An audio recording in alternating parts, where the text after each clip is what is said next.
कहानी की शुरुआत होती है जापान में, जहां आए दिन स्पेस से आने वाले भयानक मॉन्स्टर्स के हमलों से आम जनता बेहद खौफ में थी। इन मॉन्स्टर को काजूस कहा जाता था। इंसान काफी समय से रिसर्च करके इन काजूस का मुकाबला करने के लिए नए सिस्टम बनाने में लगे हुए थे। अब जापानी सरकार ने काजूस के मुकाबले के लिए खास टीम बना दी, लेकिन अब एक और खतरनाक काजूस ने सबको परेशान कर दिया था। यह एक इनविजिबल यानी अदृश्य काजू था, जिसका नाम था नागा, और वह चारों तरफ तबाही मचा रहा था। जापानी फौज ने पता लगाया कि उसके अंदर गायब होने की शक्ति तो है, साथ ही वह बिजली खींचकर अपने अंदर की ताकत को बढ़ाता है। उसे रोकने के लिए सरकार ने शहर के सभी बिजली ग्रिड्स को बंद करने का आदेश दिया। जब नारंगा ने देखा कि यह बिजली नहीं खींच पा रहा, तो उसने गुस्से में आकर पूरी बिजली की ग्रिड ही तबाह कर दी और बिजली की खोज में आगे निकल पड़ा। इधर फौज ने नारंगा पर कई मिसाइल दाग कर हमला किया, लेकिन नारंगा ने अपनी जादुई शक्तियों से उन्हें हवा में ही नष्ट कर दिया। अब तो सरकार नारंगा पर न्यूक्लियर बॉम्ब से हमला करने के बारे में भी सोचने लगी थी, लेकिन इस हमले में लाखों आम लोग बिना किसी वजह मारे जाएंगे। खैर, फिर उन्होंने सोचा कि इस काजू को बिजली से ही तो ताकत मिलती है,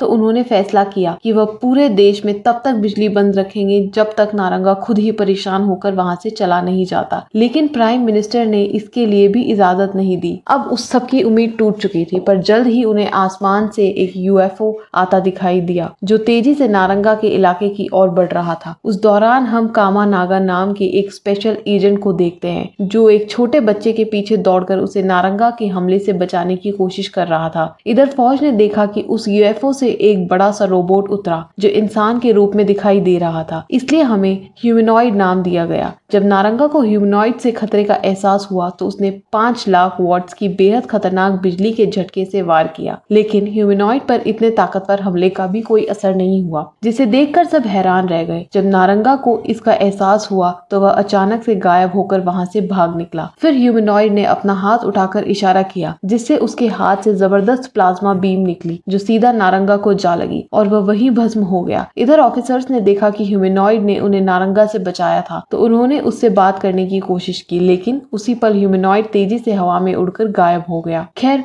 इस घटना से कुछ दिनों बाद एक नई लड़की शेल साइंटिफिक रिसर्च टीम में शामिल हुई और उसका नाम था असामी। वह ग्रुप के कैप्टन तामरा और उसके बाकी साथियों से मिली। उस दिन कैप्टन तामरा ने अपने बॉस को अंतरिक्ष में आए ह्यूमनॉइड की रिपोर्ट दी। हालांकि वह ये नहीं जानते थे कि वह था कौन और कहां से आया था, पर टीम ने उसे अल्ट्रामैन का नाम दिया। खैर, जल्द ही उन्हें खबर मिली कि शहर में एक नए काजू ने हमला कर दिया है और वह सब मिलकर उसका सामना करने को तैयार हो गए। ये मॉन्स्टर जमीन के अंदर घुसकर आगे बढ़ रहा था, जिसके चलते चारों तरफ भयंकर भूकंप आ रहे थे। उधर साइंटिस्ट ने पता लगाया कि स्काइज के शरीर से बहुत भारी मात्रा में रेडिएशन निकल रही है, और अगर इसने बाहर आकर धरती की सतह पर हमला किया तो आम लोगों को बहुत ज्यादा नुकसान होगा। स्पेशल टीम ने इस एक काजू का नाम गप्पो रखा। अब सभी लोग मिलकर इसे मारने के तरीके ढूंढने लगे, ताकि इसकी रेडिएशन बाहर न फैल सके। इसके लिए उन्हें ऐसी मशीन का सहारा लेना होगा जो इस मॉन्स्टर को जमीन के अंदर ही मार डाले। जल्द ही टीम के लिए एयरप्लेन्स उस इलाके में पहुंचे और काजू पर कई मिसाइल्स ने हमला किया, लेकिन इससे उस पर कोई असर नहीं हुआ, बल्कि उसका गुस्सा और बढ़ गया। कुछ ही पलों में गबोना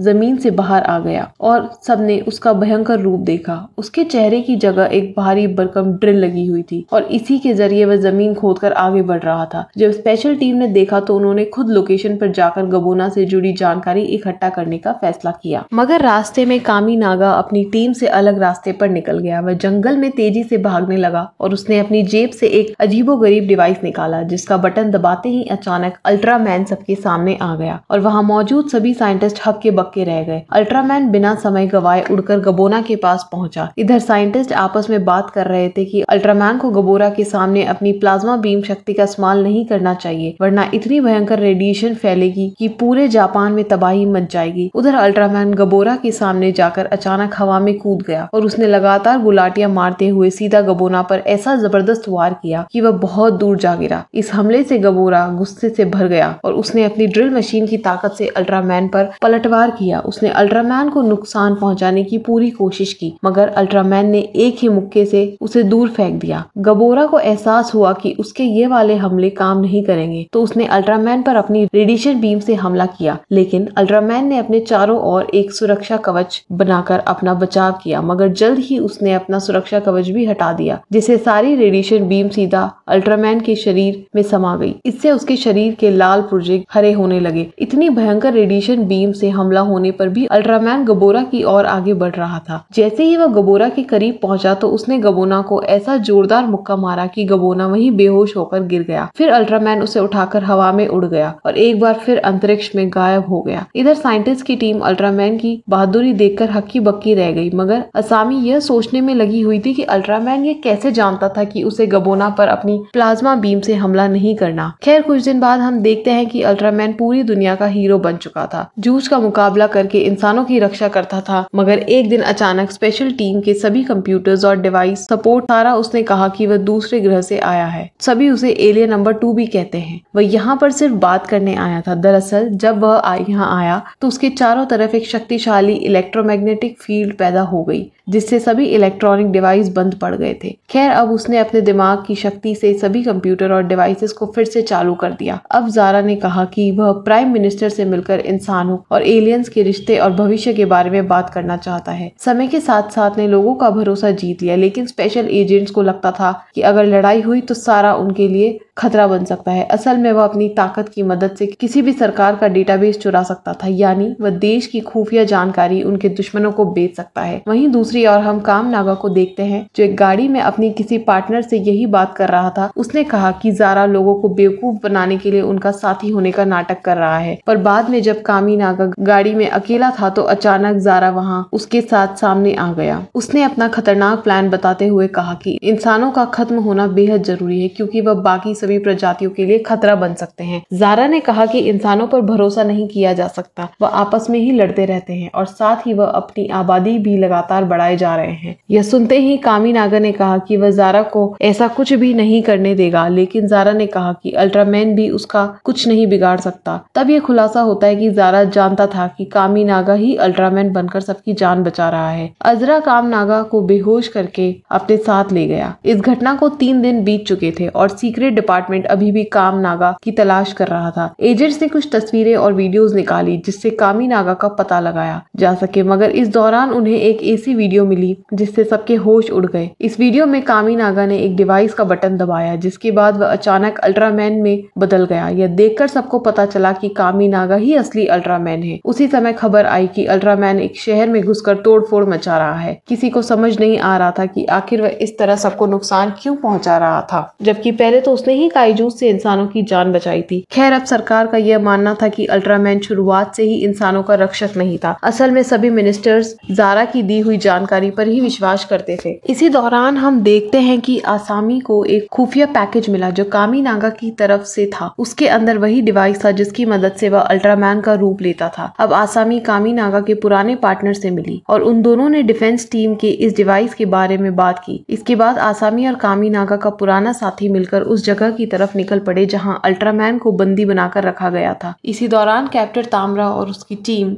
ने फौज को सलाह दी कि वह अल्ट्रामैन पर हमला ना करे। जल्द ही आसामी उस जगह पहुंच गई जहां कामी नागा को कैद किया गया था। आसामी ने उससे पूछा कि उसने अपनी सच्चाई के बारे में सबसे झूठ क्यों कहा, तो कामी नागा ने जवाब दिया कि मैंने कभी झूठ बोला ही नहीं, मैंने तो सिर्फ चुप रहकर अपनी सच्चाई छुपाए रखी। खैर, फिर आसामी ने उसे आजाद करके उसका डिवाइस वापस किया, मगर उसी समय अचानक नकली अल्ट्रामैन ने वहां हमला करके आसामी को बंदी बना लिया। तब कामी नागा ने बिना समय गवाए अल्ट्रामैन का रूप ले लिया, जिससे सबको पता चल गया कि वही असली अल्ट्रामैन है। फिर उसने एक जोरदार वार से नकली अल्ट्रामैन को दूर फेंक दिया। इसके बाद उसने आसामी को बचाकर एक सुरक्षित जगह पर रखा। अब नकली और असली अल्ट्रामैन के बीच फिर से जबरदस्त लड़ाई शुरू हो गई। असली अल्ट्रामैन ने अपनी प्लाज्मा बीम से जबरदस्त हमला करके नकली अल्ट्रामैन को हवा में उछाल दिया। अब नकली अल्ट्रामैन अपने असली रूप में आ गया और तब यह खुलासा होता है कि यह कोई और नहीं बल्कि ज़ारा था। अब वो दोनों हवा में उड़कर एक दूसरे पर भयंकर वार कर रहे थे। अल्ट्रामैन ने अपनी शक्तिशाली प्लाज्मा बीम सीधा ज़ारा पर मारी और फिर उस पर एक एनर्जी डिस्क दाग दी, जिससे ज़ारा के शरीर के 2 टुकड़े हो गए और वह वहीं मर गया। आखिरकार अपनी जीत के बाद अल्ट्रामैन उड़ गया और अब कोई नहीं जानता था कि वह कहाँ गया। खैर, अगले दिन जापानी सरकार एजेंट काम नागा के पीछे पड़ गई थी, क्योंकि अब उसकी असलियत पूरी दुनिया के सामने आ चुकी थी। मगर अल्ट्रामैन और आसामी दोनों ही गायब थे और कोई नहीं जानता था कि वह गए कहाँ। अब कई दिनों से उनकी खोज जारी थी और फिर एक दिन अचानक स्पेशल डिफेंस टीम को खबर मिली कि आसामी को शहर के बीचों बीच देखा गया है। अब पूरी टीम मिलकर उसे बचाने पहुंची, मगर ये क्या, उन दोनों ने देखा कि आसामी 40 फीट लंबी हो चुकी थी। उन्होंने आसामी से बातचीत करने की कोशिश की, मगर जल्द ही उन्हें एहसास हो गया था कि वह किसी के वश में है। तभी अचानक आसामी ने एक बिल्डिंग पर मुक्का दे मारा और चारों ओर अफरा तफरी मच गई, क्योंकि सबको लगा कि वह अभी हमला शुरू होने वाला है। उसी पल आसमान से एक रहस्यमयी आवाज सुनाई दी और उसने सबसे कहा कि अल्ट्रामैन जिस टेक्नोलॉजी का इस्तेमाल करता है वह सिर्फ उसकी नहीं है। फिर जैसे ही आवाज बंद हुई तो आसामी अचानक जमीन पर गिरकर बेहोश हो गई। पुलिस ने पूरे इलाके को सील कर दिया और सरकार के अगले आदेश का इंतजार करने लगी। अब स्पेशल एजेंट्स ये पता लगाने की कोशिश कर रहे थे कि आसामी इतना भारी भरकम हुई कैसे और साथ ही वह रहस्यमयी आवाज किसकी थी। अब वह सब ये सोच रहे थे कि एजेंट आसामी को वापस पहले जैसा कैसे किया जाए। तभी एक आदमी चुपके से कमरे में घुस आया और सबसे कहा कि उसका नाम मेफिसन नंबर 0 है। उसने दावा किया कि वह अल्ट्रामैन के पीछे धरती पर आया है। मेफिलिस ने बताया कि पहले तुमने जो रहस्य या आवाज सुनी थी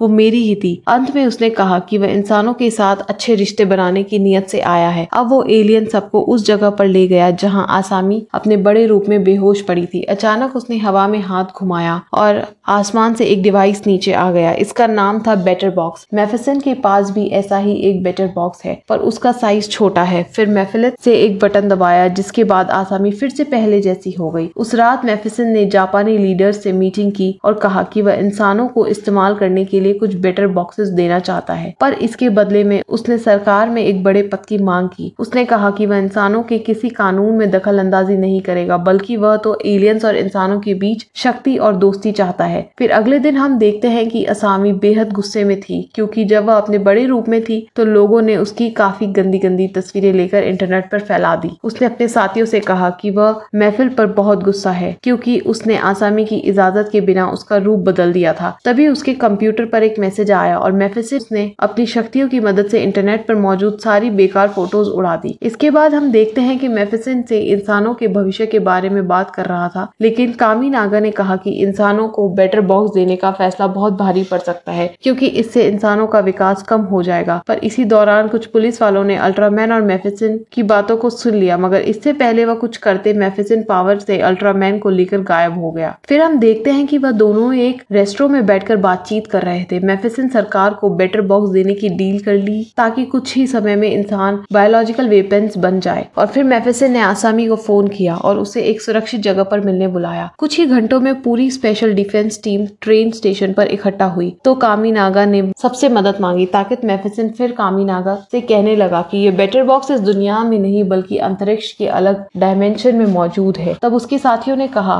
कि जो इंसान बेटर बॉक्स का इस्तेमाल कर चुका है उसके जरिए वहां पहुंच जा सकता है। ऐसा सिर्फ एक ही इंसान था और वो थी आसामी। अब अल्ट्रामैन ने आसामी के करीब जाकर उसे सूंघ और इसके जरिए उस जगह का पता लगाया जहां बेटर बॉक्स को रखा गया था। वहीं अगले दिन मेफिसिन काकटू का प्लान सफल हुआ तो उसने इंसानों को बेटर बॉक्स देने के लिए निकाला, मगर उसी समय अचानक अल्ट्रामैन ने वहां आकर बेटर बॉक्स उठा लिया और एयरप्लेन में मौजूद अपने साथियों को दे दिया। यह देखकर मेफिसिन को भरोसा दिलाया कि वह डील पूरी करने के लिए बेटर बॉक्स लाएगा। अब वो अपने असली एलियन रूप में आ गया और फिर अपना डिवाइस एक्टिवेट किया और एक बड़े से मॉन्स्टर के तब्दील हो गया। जल्द ही एक इलेक्ट्रिक स्टेशन में अल्ट्रामैन और मेफिसिन ने अपनी प्लाज्मा बीम से हमला किया, जिनके आपस में टकराते ही वहां जबरदस्त धमाका हुआ। लेकिन मेफिसिन ज्यादा ताकतवर साबित हुआ। उससे लगा कि वह जीतने ही वाला है, इसलिए वह अल्ट्रामैन को खात्मा करने के लिए उसकी ओर आगे बढ़ता जा रहा था। लेकिन जल्द ही उसने देखा कि वहां एक और एलियन मौजूद था। उसे देखते ही मेफिसिन ने हार मान ली। उसने अपना बेटर बॉक्स उठाया और तुरंत धरती से बाहर चला गया। अंत में हम वही जंगल देखते हैं जहाँ नरगा का हमला हुआ था। कामिनागा वहां आया और अपने ही शरीर के पास जा पहुंचा। तब ये खुलासा होता है कि उस दिन कामिनागा उस बच्चे को बचाते हुए मर गया था और तभी से अल्ट्रामैन कामिनागा बनकर इंसानों के बीच रहने लगा।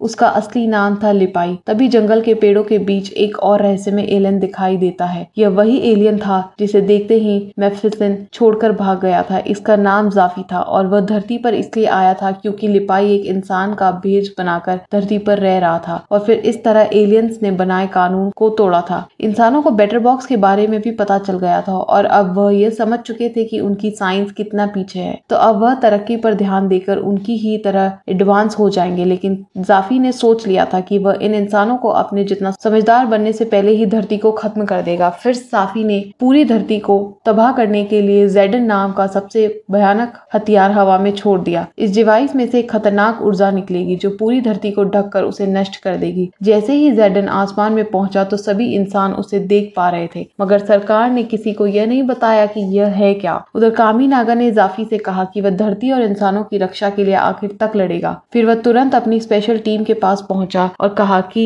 ज़ेडन इतना ताकतवर हथियार है कि उससे सिर्फ धरती तो क्या पूरी गैलेक्सी तबाह हो सकती है। यह सुनकर उसके साथियों ने कहा कि सिर्फ वो यानी अल्ट्रामैन ही ज़ेडन से धरती को बचा सकता है। कामी नागा की कैप्टन और आसामी ने उसकी हिम्मत बढ़ाई ताकि वह अपनी जिंदगी के सबसे मुश्किल मिशन पर जा सके। आखिरकार कामी नागा ने अल्ट्रामैन का रूप ले लिया और वह अंतरिक्ष की तरफ निकल पड़ा। जैसे ही वो ज़ेडन के करीब पहुंचा तो उसने अपनी पूरी ताकत लगाकर प्लाज्मा बीम से हमला किया, मगर इससे कोई भी फर्क नहीं पड़ा। फिर अल्ट्रामैन ने अपनी एनर्जी डिस्क निकालकर ज़ेडन पर चलाई, पर उससे भी कोई फर्क नहीं पड़ा। अब इन हमलों के बाद ज़ेडन का डिफेंस सिस्टम एक्टिवेट हो गया, जिससे उसने अल्ट्रामैन पर भयानक हमले शुरू कर दिए। अल्ट्रामैन इतने खतरनाक वार के सामने नहीं टिक सका और वह जख्मी होकर वापस धरती पर जा गिरा। अब जापानी सरकार को खबर मिली कि अल्ट्रामैन भी ज़ेडन को नष्ट नहीं कर पाया, तो सबको लगने लगा कि अब धरती का खात्मा होने ही वाला है। इसी तरह कुछ दिन बीत गए और वहाँ हॉस्पिटल में कामी नागा का इलाज चल रहा था। वहीं आम लोग आराम से जिंदगी जी रहे थे, क्योंकि वह यह नहीं जानते थे कि धरती के आसपास कितना बड़ा खतरा मंडरा रहा है। टीम के बाकी लोग मिलकर ज़ेडन को नष्ट करने का तरीका ढूंढने लगे। तभी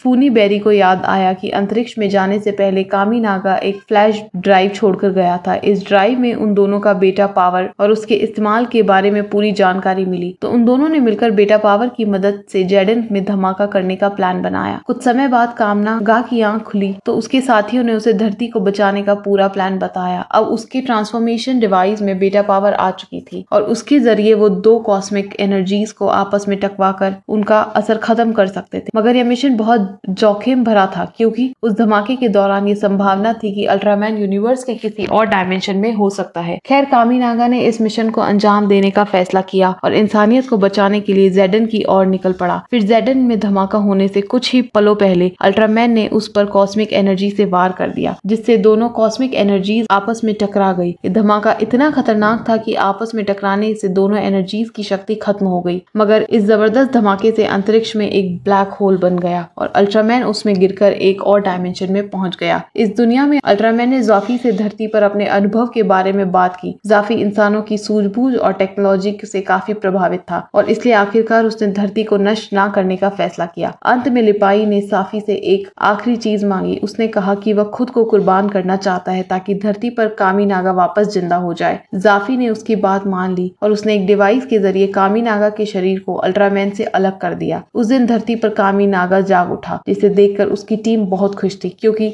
आखिर में उसने धरती को खात्मे से बचा ही लिया। वीडियो पसंद आई हो तो लाइक कर देना, चैनल को सब्सक्राइब कर लेना। मिलते हैं अगली वीडियो में।